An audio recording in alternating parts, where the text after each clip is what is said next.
All right, welcome to the Week 10 version of the NFL Report. I'm Steve White, here with my guy, James Palmer. This is the Monday edition, JP, and we had some down-to-the-wire games on Sunday, sir. Oh, yeah. Oh, we certainly did, Steve. I was on the edge of my seat. I don't gamble against NFL league policy, but if you were a gambler on Sunday, I don't know what you went through. Yeah, you were feeling good. You were feeling good. But I mean, here's some other things. We have a huge show today, okay? We're going to be joined by the General, John McClain. He knows everything Houston Texans. Yeah. Our own Bridget Condon, our own Bucky Brooks, who called the Jags-Niners blowout, and our own Jeffrey Chadilla for his first read segment. But also, James, the Vikings and Texans keep winning. The NFC and the AFC North remain unsettled. The Niners, again, made that emphatic statement. But how about this one?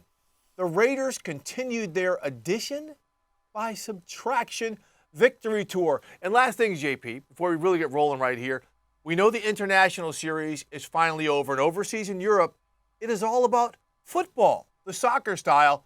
Well, this weekend, it was all about games being decided by the actual foot. This is when the Browns made this trade.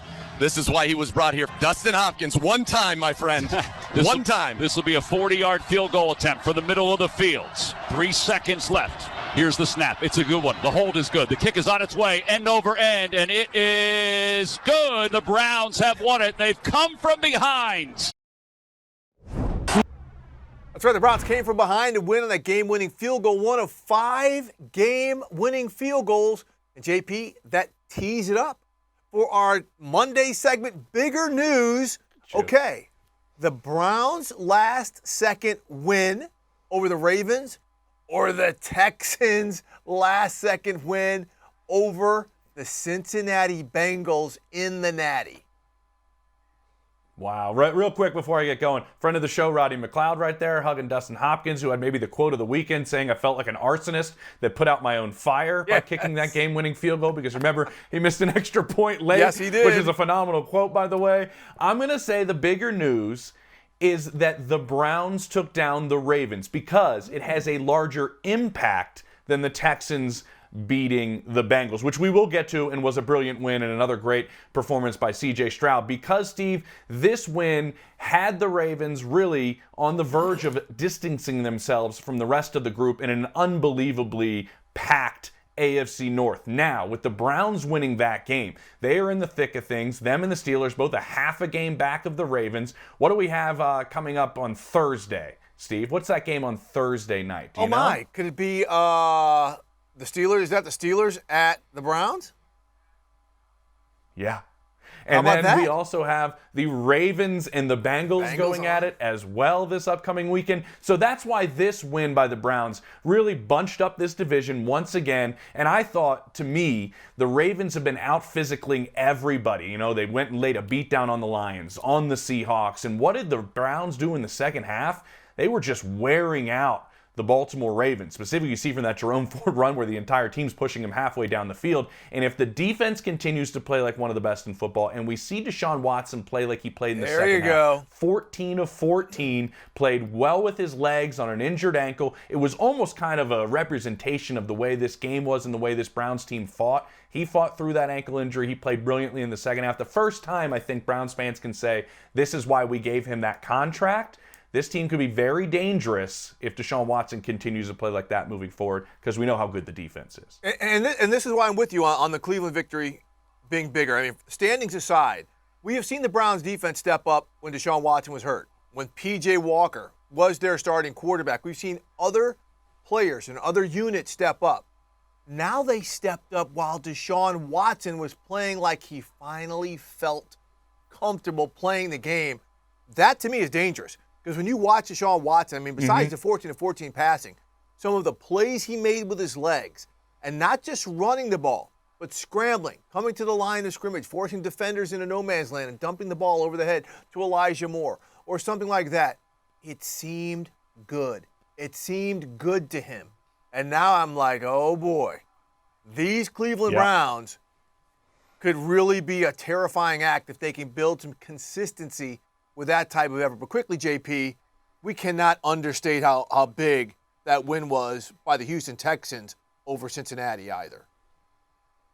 No, you can. Real quick. I asked you what that game is on Thursday because I kind of slipped my mind, and then did I we get all them kind wrong? of butchered it. Thursday is Bengals at Ravens. Okay. Then Steelers at Browns on Sunday. So those are the two games. But anyway, that's beside the point. That's why we're talking about this group being bunched up. And you're right, with the Houston Texans. This is kind of going to be on my soapbox here, Steve. We always give great teams excuses when they lose. And I think, obviously, though, a lot of that times that's earned, right? The Chiefs in the opener, they lose to the Lions because they didn't have Chris Jones. They didn't have Travis Kelce. Right. Oh, the 49ers are on this skid because they didn't have Deebo Samuel. They didn't have Trent Williams. Sometimes teams are without key players, and we just don't give them any sort of love, like an excuse, maybe because they haven't earned it yet. The Texans went in to Cincinnati without their leading running back, their leading wide receiver, their leading tackler, their starting safety, and their kicker. They were banged up beyond belief, and what did they do? They went out there and they performed behind the guy right there, number 7, C.J. Stroud. And I think there is a great representation. We'll talk about Stroud a lot more coming up with the General John McClain, who knows this organization better than anybody. But they do not panic in any situation, and that comes from their quarterback and their head coach. Well, that's right, JP. Now, let's go back overseas. You know, we talked about this again. We're really gonna talk a lot about the Texans a little bit later in the show. But overseas, we saw the New England Patriots lose again, this time to the Indianapolis Colts. And their head coach benched his starting quarterback. Here is Bill Belichick on that situation not too long ago. Bill, what made Bailey Zappi the best option at quarterback for them? Yeah, I just thought it was time for a change. Mac, do you still feel like Coach Belichick has full faith in you as the starting quarterback of this team? I mean, at the end of the day, I got to play better. So, I mean, to make people believe, you got to be better. So, I'm not sure. I don't know. Do you still believe in yourself, Mac? Yeah, I do. Yeah, I put a lot of work into it. I got a lot of faith in myself, but there's just things I got to get fixed and just learn, right? Just keep learning and figure it out. All right, and for those of you listening to the podcast and you couldn't see Mac Jones' body language, you could just tell, like, these guys don't have any belief left in me. And head coach Bill Belichick said on Monday after arriving in Germany he is not going to make a decision on his quarterback, whether he goes with Mac Jones or Bailey Zappi.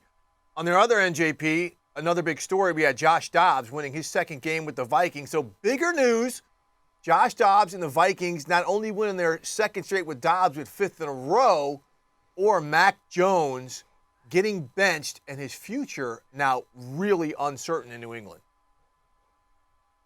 I think the bigger news, I got to go with Mac Jones, because that interception he threw in the red zone, which was a surefire go-ahead touchdown to Mike Gesicki in the end zone, he underthrows it badly. It's brutal. And that interception right there, Steve, and this isn't just hyperbole, this isn't an exaggeration, it very well, as Bill O'Brien's laying into him on the sideline, it very well could have ended his career as the starting quarterback in New England. It could have potentially impacted the end of Bill Belichick in New England. And also, this was a game Robert Kraft wanted badly, was very open about how badly he wanted due to the fan base they're looking to build in Germany and grow. This interception really impacted so many different aspects of this organization. And now when you look at them moving to Bailey Zappi for that final drive, who threw, we could argue which interception's worse. I think Jason McCourty on the air had the best line where he said he threw it into a team meeting of Indianapolis Colts. Yes, he did. In the middle of the field. Steve, I don't know where they go from here. It almost seems like the only card left in Bill Belichick's pocket to kind of get this locker room going would be a quarterback change, because they've thought about it, to my understanding, for several weeks, haven't made it. I don't know if that's because nobody can outplay Mac right now, or they don't think any of them are an upgrade, but you see what they do with Jack Jones, you see what happened with J.C. Jackson. It has been one thing after another in this locker room, and it is going to be fascinating to see what happens at the end. So I think it's bigger news, because this might be the end of Mac Jones in New England. I think it will be. I mean, the Patriots have a bye. He's been benched 3 times. That was a disastrous interception. Like you said, owner Robert Kraft, in a pregame interview with Rich Eisen here at NFL Network, said, "We were not expecting the season to go like this." And he was clear he is not happy with the way things are going. But I'm not putting all this on Mac Jones. You talk about this could be the, something that gets Bill Belichick, help exacerbate his firing. Bill Belichick has to take a huge share in that because they drafted Mac Jones. They had a foundation for him. They completely disrupted it in 2022 by hiring 2 defensive coaches to run the offense, which was a disastrous season. They have not developed him this year. And the one thing you've got to do when you draft a quarterback with a promise is to try to develop him and not have a setback. We've seen Mike McDaniels, the confidence he's given in Tua. We've seen DeMeco Ryans, what he has done with C.J. Stroud, right? These are things that have not been done with Mac Jones. And when you saw him at the end of this game, I know that clip, he said he believed in himself. His confidence could not have been lower. All right, JP, we're talking a lot. Teasing some of the Houston Texans, but coming up, we are coming up with the ultimate authority, the General John McClain, as we're going to be talking all things Houston Texans next on the NFL Report.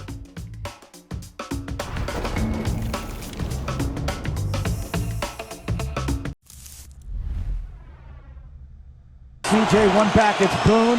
Here's the snap. Stroud looking. Stroud firing downfield and caught by Schultz at the 46-yard line. Now motion by Boone. CJ takes the snap, throws over the middle. Hits Noah Brown, breaks the tackle 30. Noah 25, Noah 20, and he's wrapped up at the 20-yard line. Timeout called with 5 seconds to go. Here's the snap, here's the spot, here's the kick. Plenty of leg, and it's good! The Texans walk off with a win. Yes! Cincinnati. They take it 30-27. Matt Amendola at the buzzer. The Texans walk away with a win that we'll never forget. Oh, the soothing pipes of Mark Vandermeer on the call for the Houston Texans. And we are joined by, to me, one of my best mentors I think I've had in covering the NFL, Steve, and John McClain, the General, the senior sports columnist at 610 Sports Radio, the flagship radio station of the Houston Texans. The General is in the house. John, I'm going to start this off with a pretty loaded question here. We have a rookie head coach. We have a rookie offensive coordinator. We have a rookie quarterback. To you, who has been the most impressive and maybe the most surprising in your mind in this performance so far between DeMeco Ryans, Bobby Slowick, and C.J. Stroud? And they have a rookie quarterback coach. If you'd asked me the most underrated, unsung, it'd be Rod Johnson, who's a quarterback coach for the first time in his career. And DeMeco, I want to say right off the bat, they've won 5 games. They haven't won 5 games since 2019. Last year they made the playoffs. 4-3 wins the last 3 seasons. Starts at the top. The team is a reflection of Ryans, and they're tough mentally and physically. And I am amazed at the way he's transformed a team that I predicted to go 6-11. Well, John, I mean, to that point, you have covered Houston sports for 47 years, and you've covered the Houston Texans organization since their inception. In the past few years, they have been stuck in some serious mud, right? They have been one of the butt of the jokes of the NFL. Why has DeMeco Ryans, a player you covered with the Texans, been able to pull it out of where it's been so quickly? I met DeMeco the day after he was first picked in the second round in 2006. Everybody here respected him when he played, and he's one of the greatest players in franchise history. And everybody knew he was going to be a head coach after being a coordinator 2 years with the 49ers. Every team that had an opening, all 5 were interested in him. He interviewed twice with Denver and in Houston. And the McNair family, Janice, Hannah, and Cal McNair, they don't make Nick Caserio hire coach. They wanted him, and they say, thank goodness that's who Nick wanted. So they give DeMeco and Caserio the resources to do whatever they need financially. Money never stands in the way. And Caserio and Ryans have worked very, very well together, procuring free agents, and they had a fabulous draft. John, I want to touch on Nick Caserio, the general manager here. He's kind of maybe the guy that's not being talked about enough and what he's done in the draft each of the last 2 years. Then you look at some of the players he's gotten in terms of free agents. Sheldon Rankins had just an out-of-this-world game this past Sunday. Dalton Schultz bringing him in as well. There was a moment where we were all kind of hearing reports and rumors that he was maybe going to be departing Houston. Now is this, in your mind, I know we're 1 year in, John, but like D'Amico Ryans and Nick Caserio maybe the best head coach GM combo we've seen in Houston? Well, it's too early to say that, James, because you had Gary Kubiak and Rick Smith won back-to-back division titles in playoff games. But D'Amico's off to a better start than Kubiak was. Kubiak's first year in 2006, and Caserio was never leaving Houston. He's on the third year of a 6-year contract. He's got a head coach that he can work great with. And D'Amico, he's not going to have players shoved down his throat because he controls who plays. So they're in lockstep, collaborative effort between the two of them. And I'm glad you brought that up because that's my column. People are talking about D'Amico in the conversation for Coach of the Year, Stroud in the conversation of MVP. Why not Nick Caserio in the conversation for Executive of the Year? There you go, General. There you go. Okay. So here's the thing. Now we're really going to go into your knowledge of this organization because we heard pre-draft that they really weren't feeling C.J. Stroud. They eventually clearly came back around to him, and I'm sure they're grateful that they did. But was there really any trepidation about drafting the Ohio State quarterback who, like you said, is the leader right now for the Offensive Rookie of the Year? And he could be in the MVP conversation too. But I think, and they'll never admit this, if they'd had the number 1 pick, they would have taken Bryce Young, even though there were a lot of people out there who had Stroud rated over Bryce Young. And they didn't hesitate to take him second overall. They never paid any attention to the S2 cognition test. They don't subscribe to it. They only went by what they saw. And D'Amico played a big role in it. He wanted Stroud. Caserio said, all right, let's get him. They got him. Then they traded up with Will Anderson to get him as the 3rd overall pick. And they still have picks left from the trade for Watson to Cleveland, so it's not like they're going to be destitute in the draft. But I think it was Young and then Stroud.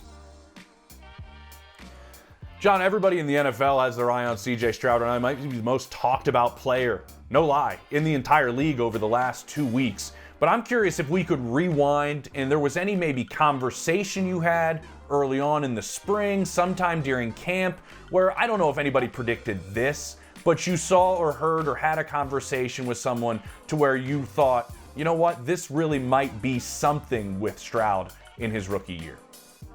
Yeah, I'd like to say, I predicted it, James. Sure, I knew he was going to do this. Nobody did. Right?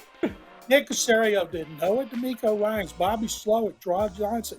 Nobody did. They started 0-2. He struggled in preseason. D'Amico waited really late in preseason, naming as a starter, and Stroud handled all that very well. But nobody could imagine what he's done. And what he does the best, according to D'Amico, accuracy. He is very accurate. He's also very poised, unflappable. He's very mobile. I heard before the draft, he needs to see more of his mobility. He didn't run at Ohio State because he had receivers running open. So he's had double-digit runs. Previous 2 games, 8-yard touchdown run in this one, but nobody could have imagined what he's done. So, we're talking about the offensive rookie and C.J. Stroud, but they've got 2 defensive rookies who are – Will Anderson showed up big time against the Bengals. I mean, he had a really strong game. He didn't play this week, but Henry To'o has been their leading tackler. I mean, what about them, the depth of this draft? If you're talking about what Nick Caserio did, he's nailed it. Actually, John, Tank Dell for 2 straight drafts. Steve, if you were still writing, you'd have a lot of trouble spelling Toa. I have to double check it every time to make sure apostrophe O-O-O. T-O apostrophe you got it right there in front of you, right? No, I'm down with the Polynesian. He's played inside. He's played outside. The Texans have more snaps with rookies than any team in the league, more snaps, offensive linemen. They have so many injuries, but Toa came with Will Anderson Jr. Anderson is a great run player. The biggest surprise on this team, they were worst run defense in the NFL last year, gave up 170 yards a game. And last week they were up to 10th, giving up 99. I'm sure they're better this week.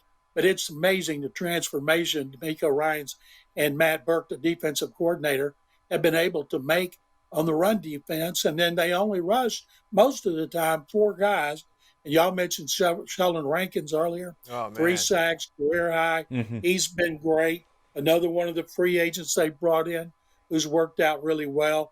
Jonathan Grenard, their leading pass rushers in the last year of his contract. He's going to get paid by somebody.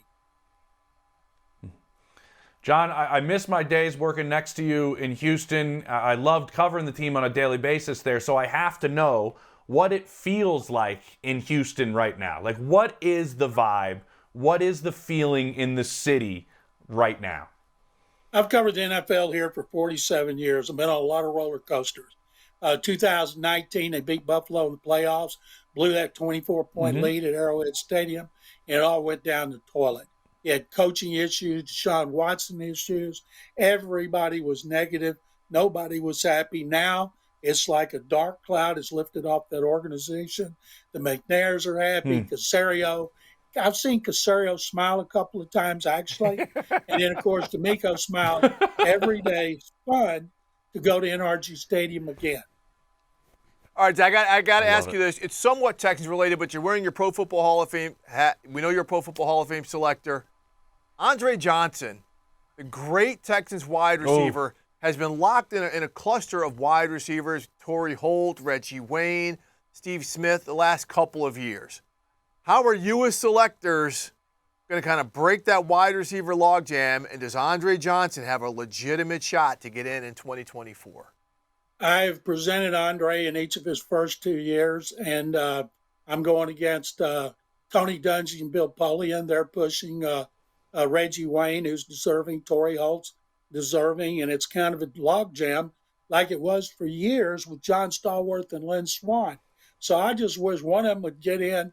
I don't care which one it is, but I truly believe in my heart, after watching every practice and every play of Andre Johnson's career, he's what a Hall of Famer is all about. And I don't know what we'll do on this one. Could be another year where they cancel each other out, but I think Andre has a legitimate chance every year, as do Reggie Wayne and Torrey Holt. Hey, JP, can you believe the general doesn't think he has more clout than Bill Polian and Tony Dungy in that selectors? Well, his humility's always been his best quality. Yeah. Absolutely. Hey, John, we love you, brother. We can't thank you for taking some time, and we hope to have you back on a little bit later on this season. Steve and James, it's my pleasure as always. I've known you guys forever. Keep up the great work. Appreciate you. All right, coming up next on the NFL Report, they're back. There's me and James MVP candidate, Brock Purdy, and yes, Nick Bosa and that D-line finally got it together. We'll have plenty of conversation on that and more on the NFL Report.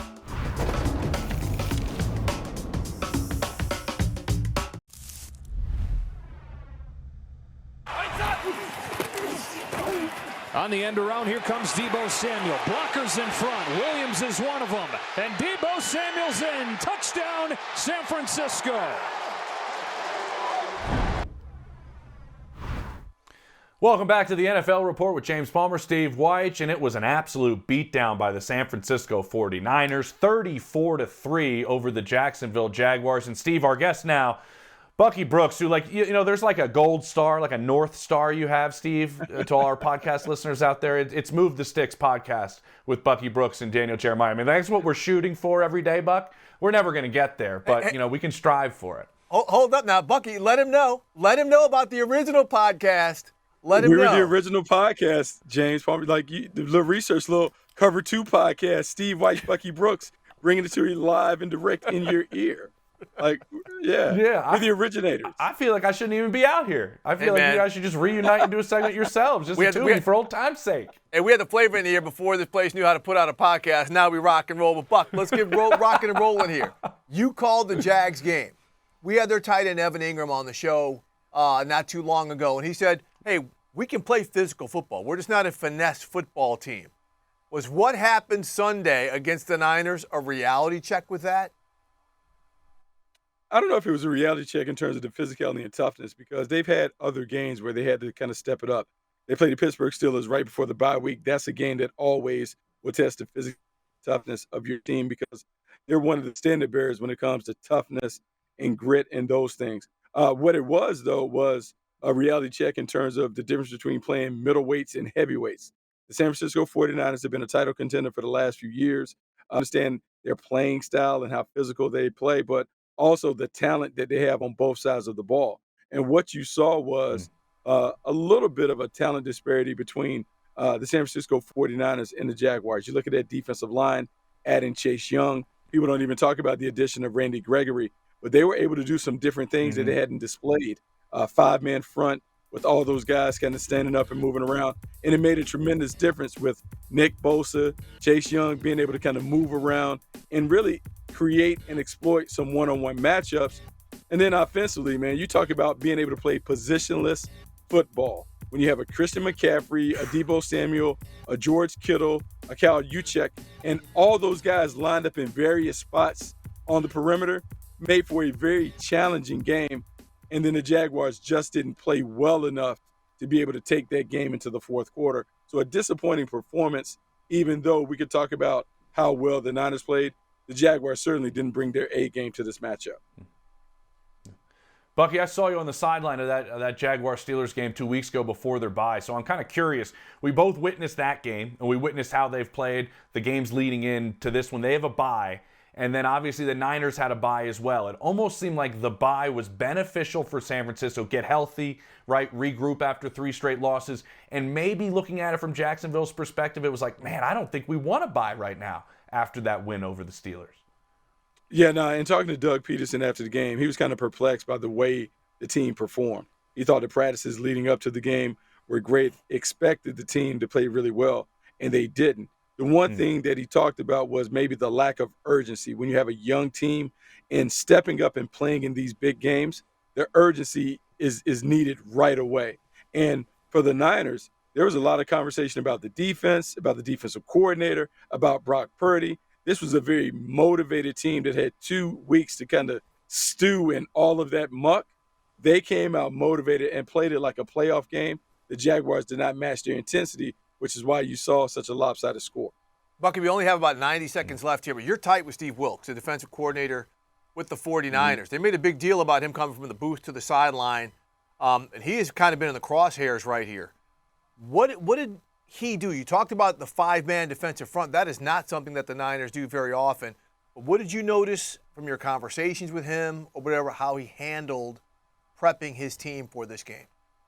Well, look, man, he's a guy that doesn't mind confrontation, doesn't mind being challenged, and everyone around the Bay was challenging him because he's stepping into the shoes vacated by D'Amico Ryans and then Robert Saleh before. So the scheme is different. What he did do is, you could tell, it was an emphasis that this team was going to be physical. He changed the picture in terms of the looks a little bit. They were very creative in what they did. But more importantly, he was down on the sidelines. The communication was face-to-face. It wasn't over the phone. It wasn't him in the press box calling down to the players. He was able to get the answers to the test right away. And so maybe that move that was suggested by Kyle Shanahan, maybe it worked out better because the players have had D'Amico Ryans and Robert Saleh on the sidelines. Maybe they were more comfortable having the D coordinator right on the sideline so they could get whatever issues that take place in between the lines, get those addressed right away. And maybe that eye-to-eye contact is a little different than talking on the phone. So, Buck, real quick, we're talking about a defense that turned a corner again as we saw them strong early and then a little bit of a lull, and now kind of the performance they had this past Sunday, and then obviously all the weapons back for Brock Purdy. Where do the Niners stack up for you real quick in terms of the upper echelon group that's in the NFL? They at the top? Oh, they're one of the top 3. I mean, right now I'll put Philadelphia, Kansas City, and San Francisco up there. Detroit is right nipping on their heels. But the San Francisco Niners are there. And we all know, look, the showdown is coming between the Eagles and the Niners. They won't admit it, but it's been an arms race for both teams to add weapons, to add firepower to this. The Chase Young thing, though, may take the Niners over the top because in talking to Chase Young after the game, he just talked about walking into an organization, winning organization. All the stuff that you may have heard about him prior to his arrival in San Francisco, I didn't see that. I saw a guy that played hard. I saw a guy that had some dominant flashes. If he plays like the defensive rookie of the year that played a couple years ago, man, look out because the Niners can get it done. And I wouldn't be surprised to see him stay around, because that situation with him and Nick Bosa, being able to have those accountability partners, is something about that might bring out the best in his game. I don't think this might be the run of that some are expecting. Yeah, and Bucky, like you said, the environment can make all the difference in the world. Hey, brother, we appreciate you for taking some time. Get some sleep. Yeah, get some rest now. Nobody's got that plane from Jacksonville to Los Angeles. Thanks, man. Appreciate it, Buck. Every week is different, and you don't know what it's going to take to win the game. We did what we had to do to win the game. That's what good teams do. No matter what, man, I get it. Do not ever feel bad or this or that about a win, man. They're too hard to come by. You earn that win. No matter what you say, you earn that win, and we will accept it. All right, that was Lions head coach Dan Campbell in the locker room after his team knocked off the Chargers 41-38. James, we're now joined by Bridget Condon, who was at SoFi Stadium with me and watched all of the fireworks. And Bridget, let's talk a little bit about the Lions and the fact that on that final drive, they were at 4th and 2 in field goal range, and Dan Campbell said, we're going for it instead of kicking the field goal with about a minute and a half left. What about that strategy? Because they had been nailing it on 4th down all game. How awesome would it be to play for a guy that has that much confidence in you to say, I'm ready to go right now, Bridget. Yeah, we could kick a field goal, and I think the analytics would have told you to kick the field goal, but they don't want to give Justin Herbert back the ball, right? He wasn't the reason that they lost. This offense was playing exceptional. I love that he decided to go for it on 4th and 2. Steve, I remember very vividly in the press conference or the press room yesterday, during the game, there was a play where the Lions had a 4th and 5 call. Do you remember it? And they went and ran it. And then the Chargers had a 3rd and 1, and they were throwing it. And you made a comment about that. To me, that speaks to where these two teams are, right? This Lions team is continuing to build like this. They believe in their players. The coaches believe in them. They want to give them that energy, that 4th and 2 call. They're running the ball on 4th and 5. They don't really care what this Chargers team is going to do. They believe in their offense, whereas the Chargers, it's the complete opposite side. It seems like they're kind of trending down and not feeling that confidence. You put up 38 points and you still lose a game. You know, I look at this and I look at what has happened in Detroit, guys, and it kind of seems like when you have a lot of success in this league, a lot of times it happens when your entire team takes on the identity of the head coach. And that is exactly what's happening with the Detroit Lions. You're seeing it in a different fashion with DeMeco Ryans and the Texans, in a team that just doesn't panic no matter what the situation is. That's DeMeco Ryans' style, to never get too high or too low, just be kind of panic elusive in a sense. You look at Mike Tomlin's group and what they've been able to do in terms of evolving into what he is in terms of these ugly wins. This is what's happening with Dan Campbell. I go back to what you just said, Bridget. I think it was against the Vikings a season ago, right? They kicked the field goal in that instance, and they missed it. And it ate at Dan Campbell ad nauseum for a length period of time. So I do love the aggressive going for it on 4th down 5 times. And if you're going to do it, you might as well keep doing it. Bridget, what I'm curious also about, as you mentioned, don't put Justin Herbert back on the field, because Justin Herbert was phenomenal. And so was Keenan Allen, and so was a couple of other guys on this offense. But the defense, the opposite. What are they torched for? 530 yards? That's not good. Yep. What are they saying in the locker room about a defense that has a lot of dollar bills behind it, but a lot of yards are going up as well? Brandon Staley, the defensive guru. And now they've had 2 games this season where they've allowed offenses to put up more than 500 yards. And their own offense has scored more than 30 points in 2 games this season that they've lost. A lot of players were frustrated, absolutely so, in the locker room after this one. And I talked to Derwin James, and he told me it was a lack of energy. He said the last 2 games against the Jets and the Bears, after those turnovers, they were celebrating. After big plays, they were celebrating. They created this turnover committee where they came up with little dances or whatever to celebrate the exciting moments. But they didn't force a single turnover. They didn't get to the quarterback at all. And he said a lot of guys in this locker room, I was there the past week at practice, they were saying to me, okay, we beat the Jets, we beat the Bears. This is really the defining game for us against the Lions. We want to go out to prove people that we're not just winning against offenses that aren't successful. We can do it against this Lions team. And unfortunately for this team, they fell short. Khalil Mack, I talked to him and he said the thing that really pissed him off, his words, was that they gave up 200 yards on the ground, 177 rush yards in the first half. Obviously a huge 75-yard run too. And that's what made him so mad. He's like, we've been good in the run game so far this season. And all of a sudden that just doesn't exist anymore. I asked him why. He said he didn't feel like they played solid. I was like, okay, why do you think that? And he said, well, we prepared for a lot of things and the Lions did the complete opposite. So there's a lot of questions and you can look to, okay, where is this? It seems like the team takes one step forward, two steps back. How much is that coaching? How much is that players buying in? Why is there a lack of energy? If you're playing against a very good Lions team, why aren't you coming out with energy? I don't understand it. Yeah, it's going to be real interesting to see if they're going to make a playoff push. Other teams are making their move.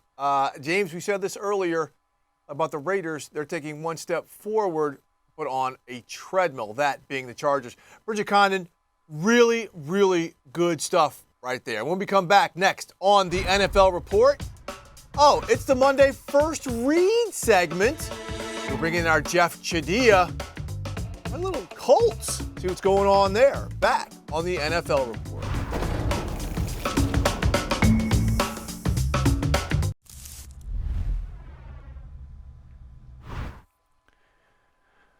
Welcome back into the NFL Report. James Palmer, Steve Weich with you. It's a Monday, so what are we going to do? We're going to argue with Jeff Chadia about his first read column on NFL.com. It's our favorite segment on every Monday, right? Right, Steve? We just go at it with Jeff, and we get. And this week I'm on his side because he's got a Buckeye at the top of his MVP list in C.J. Stroud right now. He's got another Buckeye at Joe Burrow, number 2 on his MVP list. Then he'll argue with me that Joe Burrow's not a Buckeye. But anyways, I want to talk, Jeff, about the AFC South, which is after the dismantling of the Jacksonville Jaguars by the 49ers and a dramatic win by the Texans and a win overseas by the Colts, wide open. It is. And you sit there and you thought the Jacksonville Jaguars were going to run away with this thing as recently as last week. And you sit here, they take a huge loss to San Francisco, and then you're watching the Houston Texans against the Bengals. And I watched that entire game and I thought, okay, well, here's where the great story of C.J. Stroud ends. And all of a sudden, they're winning the game. And for me, we'll talk about this later, obviously, with the MVP race. He established himself as the leader in this race because of the way he played in that game, making huge plays, coming back from a pick six. He found a way to basically overcome a lot of adversity and still deliver. And so when you have that in Houston, you have what's happening with the Colts, who haven't had their starting quarterback for most of this year, and Gardner Minshew was getting it done, and they got a good run game. The defense has had its problems, but they're starting to make plays when they need to make plays. It is wide open. And I thought this was the second worst division in football with the NFC South. But it's becoming a lot more competitive because some of these teams are showing how resilient they really are. So, Jeff, bigger surprise, Houston or Indianapolis?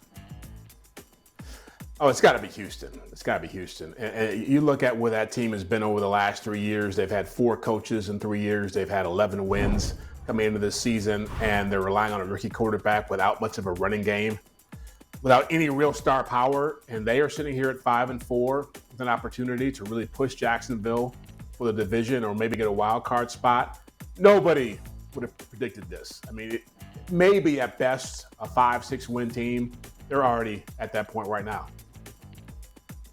I want to chime in on the Colts just for a second because I do agree with Jeff in terms of the Texans, what they're doing. It's been phenomenal, and they'll face the Jaguars in 2 weeks, which will be a great game down in Houston. Anybody who's listening, please give me that game as my assignment. But also, the Indianapolis Colts and what they've been through. I think Shane Steichen, Steve and I have talked about it a lot on this show, what he's been able to do. You mentioned losing Anthony Richardson. Your best player doesn't want to be there at the start of your career as their head coach, and Jonathan Taylor. And I'm just kind of curious what they do with both of these backs because we saw a disappearing act in terms of Zach Moss in this game. It was all Jonathan Taylor. Yeah. I'm curious moving forward, guys, what they're going to do with both these backs. Using Jonathan Taylor as a receiver more than he ever has in his career has been one wrinkle that I've liked from the Indianapolis Colts in terms of the way they've gone. It's going to be fun to see because they're almost give somebody a challenge each and every week, which is, I think, really, really good coaching. Yeah, and really, you make a good point. It's like the way this league has gone this year with people focus so much on the quarterback play and how bad it's been because you've got so many young quarterbacks playing. But really, this is a league right now where coaching means more than anything. Sometimes in the past you can say that and it's okay, Yeah. you're still relying on Tom Brady or Peyton Manning or somebody, Patrick Mahomes, to make a big play. But right now we're seeing who can coach. We're seeing guys like Kevin O'Connell take a Joshua Dobbs and make that team keep that team winning. We're seeing what you talked about with Shane Steichen. We're seeing what you're talking about with D'Amico Ryans. We're seeing Robert Saleh with the Jets. It hasn't been great lately, but that team is still alive in some ways here. Mike Tomlin. There's so many guys.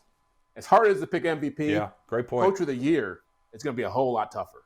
Yeah, and it's wild because typically the biggest difference between college football and the NFL is college football is more about coaching. The NFL is more about players. Oh, but Jeff, on the issue of coaching, you somehow, in your column, and here comes the part, have the Chargers emerging as a wild card team when everyone says their coach is going to be the next one out the door. They just took a bad loss to Detroit when their offense could not have played any better. Why do you see the Chargers getting in the AFC playoffs? Not saying getting in, making it interesting.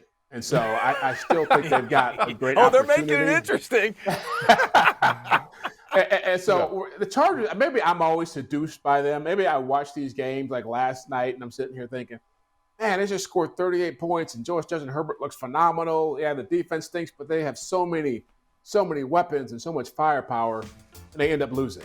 And when you really look at this team, they've lost 4 games this season by 3 points. Each of those losses came by 3 points or less.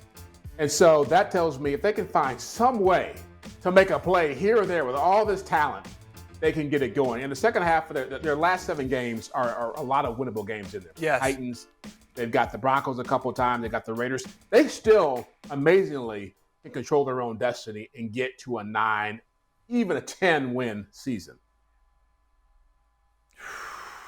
I will agree a little bit, Steve. I want to hear your point on the Chargers because I do think when you have a quarterback like Justin Herbert, that just puts you in a different stratosphere in terms of what you can do, specifically pulling certain games out, even when other aspects of your team are falling short. Yeah, and I agree with Jeff. I mean, Justin Herbert, I was at that game, it's just ridiculous. Keenan Allen, Hall of Fame wide receiver, no one can tell me otherwise. But this is where I'm saying I don't know if they can, just based on their roller coaster persona, can string together a 3 or a 4 game winning streak like we see teams do usually in their situation to make a playoff run like Jacksonville last year.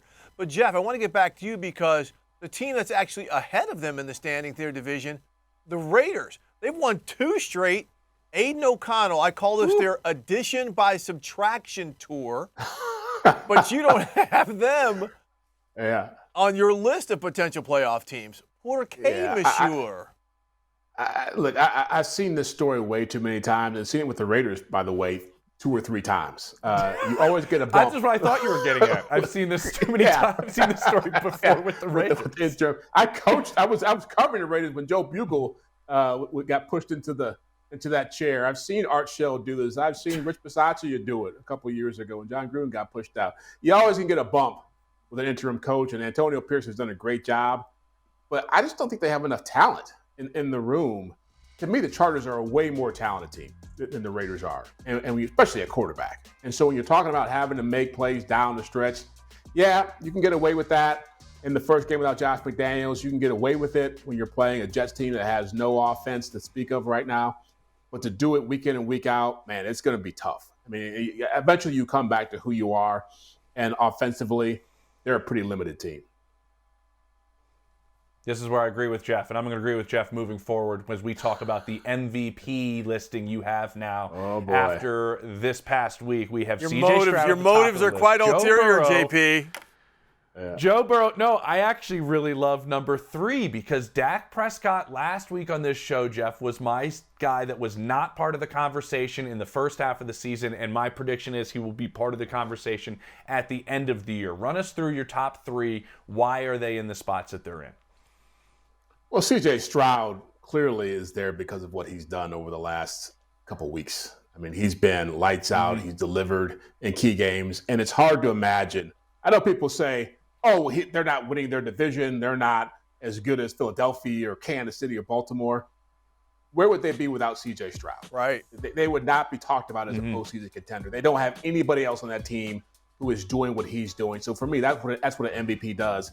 And numbers-wise, I like that. You look at all the other quarterbacks out there, whether it's Patrick Mahomes or Josh Allen or whoever else you want to name, his numbers are better than all of them.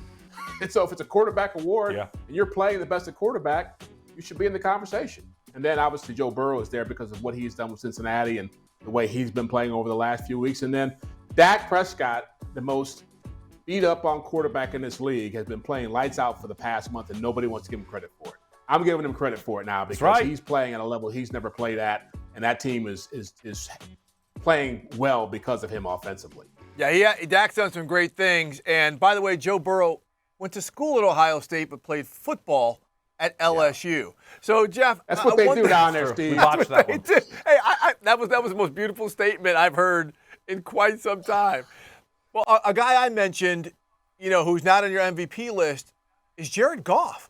I mean, he's been sick with it, and he was sick with it yesterday with what he did, especially to Amon-Ra St. Brown. What do you see about Jared Goff, especially because the Lions are in a situation where they are leading their division and could be a major threat to come out of the NFC? Good point.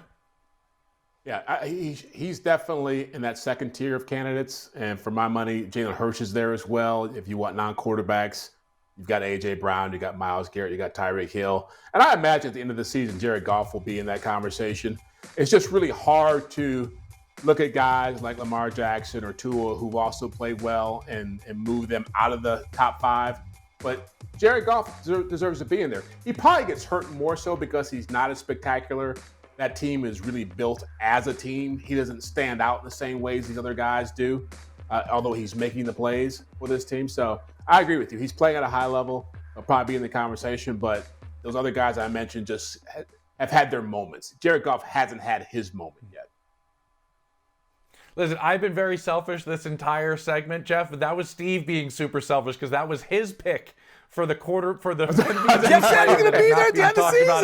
Jeff said he's going to be there. And it should be talked at the end of the season. He just listen. Steve just wanted you to agree with him, Jeff. He wanted you to pub up. I needed some validation, man. In terms of where he wanted to be. I love it. Well, here's. Jeff, appreciate it. We'll see you again on Monday as we break down Jeff's first read column as we do each and every week on the show. It's becoming my favorite segment I think we do on this entire show. Coming up, as we close things out, we'll talk another quarterback. Kyler Murray returned to the field. Is Kyler having the ability to maybe determine his own future in Arizona? We'll talk about that next on the NFL Report.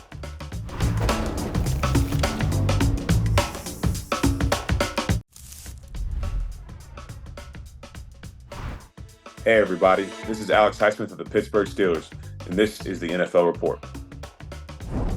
Alex Highsmith from those Pittsburgh Steelers, who once again were outgained and got a dub. James, we're going to get back to that here in our final segment. But, I'm an old newspaper guy, and you always try to write for headlines above the fold. Well, we're going to talk about some headlines that are below the fold that need our attention, and one of them was Kyler Murray's return to the Arizona Cardinals as he leads them on a game-winning drive. They come back and win 25-23 over the Atlanta Falcons. Kyler Murray, 19-32 for 249. But what he did in the back part of that game, scrambling, making runs, he didn't have to throw the ball that much in the second half. But he showed the Arizona Cardinals some of what he has. You're looking at the RPO run right here as to why he is such a threat. And the poise, James, at the end of this game showed why he's been a winner for the majority of the time. He's been a starter. He could complicate some decisions if he keeps on playing like this for Arizona as to who their quarterback of the future should be, because it could very well be him. That's the fascinating aspect about this, Steve. That's the part that I love about this. And on this run that you're seeing right now, 13-yard scramble, I think he ran much further than 13 yards to get there. But that was exactly what we missed about watching Kyler Murray play in the NFL on Sundays. Because there's often times when he's out there, you're going to see something you may never have seen before. But he has the ability, if he continues to play well and gets wins for this Arizona Cardinals offense and this Arizona Cardinals team, he has the ability to push them down in the draft with wins. And then maybe the decision on drafting his replacement at the top of the draft could be more complicated. Who knows? That's the interesting part of Kyler Murray. I thought it was fascinating. Real quick, Steve, what do you think about the Steelers? We heard Alex Highsmith right there. Is this one of the least talked about aspects as they find ways to continue to win now that they're 6-3? I think that's the most talked about aspect is the fact that they keep getting outgained every game. They're playing at a negative point differential and still winning football games. All right, JP, we'll be back on Thursday at the NFL Report. We're going to have Baldy. We're going to have a whole lot more. And don't forget to listen to the podcast. Hey, and leave us a positive thumbs up rating. Let's go.